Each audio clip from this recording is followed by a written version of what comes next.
မ်းမြုပ်ကလေးစီရောက်ဖို့နီးတွေးပြောနေပြီမိဘနဲ့မျိုးဆွေအားလုံးကို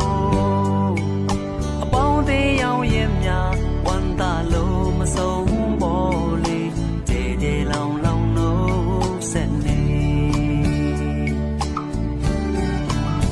ตายရတဲ့တိမ်လွာတိမ်လိမ့်နာရောက်အောင်တောင်များရဲဆင်းဆင်းမြင်မာစွာရောက်ချင်သော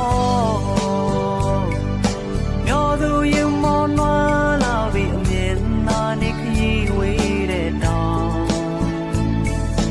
မိုင်းညိုဆိုင်လို့ရဲ့လင်းမြူတွေလွမ်းချုံနေတာချောင်းလေးကလည်းအသာစီးဆင်း